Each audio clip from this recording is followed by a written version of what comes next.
It's time to celebrate as the long-awaited sequel to The Last of Us is finally releasing on February 21st, 2020, and we finally played it. Our very own Kirk McKeon went out to Los Angeles to play a few hours of the game, so here's our top 7 things you need to know from our extensive hands-on with The Last of Us 2. Stealth is back, but SHIVS are gone. Ellie doesn't have quite the same raw strength as Joel, but 5 years on from the events of The Last of Us, she's clearly beefed up and become several levels more badass. She's learnt well from watching Joel mercilessly slaughter and has picked up a few tricks of her own. We see her performing a wide range of stealth executions and slippery maneuvers all throughout these clips. One of the biggest changes coming to stealth is that SHIVS, the first game's limited use melee weapons, have been completely scrapped. Ellie can now score stealth kills on clickers whenever she wants with an unbreakable switchblade, but to balance this out, it's now harder than ever to catch a clicker unaware. Co-Director Anthony Newman told us clickers are a lot faster than they were in the prior game, so messing up is way more deadly. Naughty Dog are well known for their attention to detail, but is seemingly adding a Kojima level of granularity to the mechanics this time. This entire post-apocalyptic world feels like anything and everything you find can be a tool at your disposal.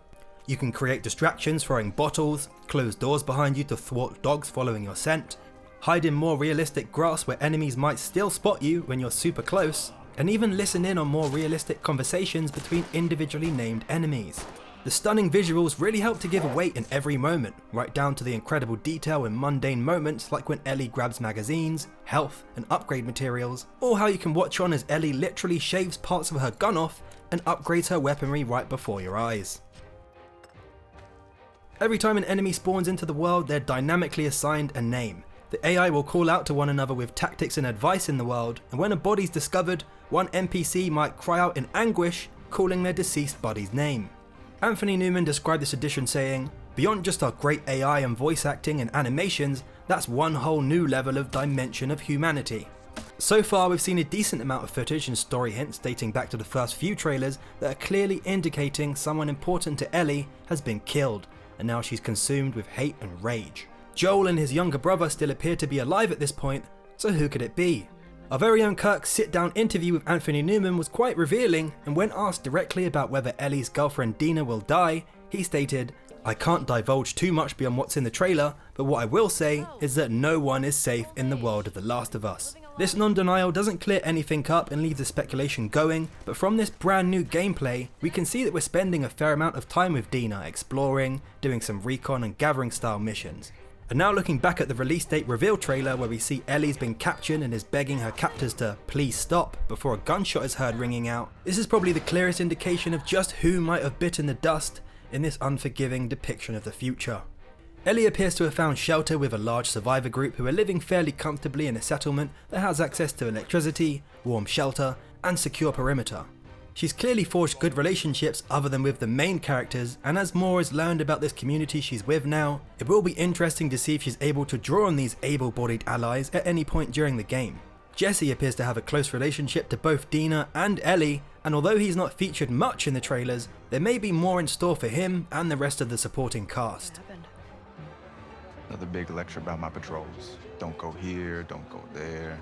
The Seraphites appear to be one of the main antagonists of the game at this point, and it seems Ellie's driving force and motivation for some of the kill streaks she's currently on is driven by her desire for revenge against them. The Seraphites seem to be a twisted and crazed religious group of sorts, referring to the infected as demons and labelling people who leave their group apostates.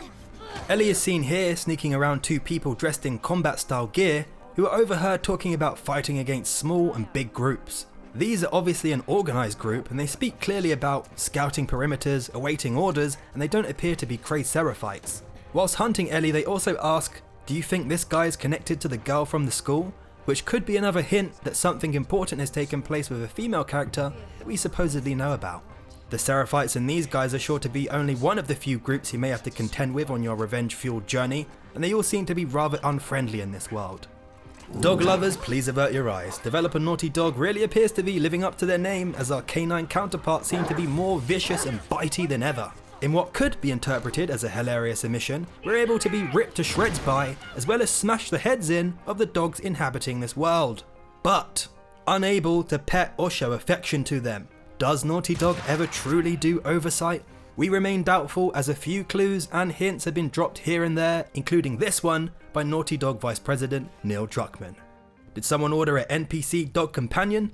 Yes please. If you want to hear more about The Last of Us 2, Kirk has written a detailed, hands-on preview based on his time with the game. We also have a lengthy interview with co-game director Anthony Newman, packed with even more juicy details, and you should most definitely check those out, and the links will be in the description. And as always, please leave a like if you enjoyed the video, hit the notification bell so you never miss a new one, and for more ongoing coverage on The Last of Us 2 and more, keep it locked here on VG247.com.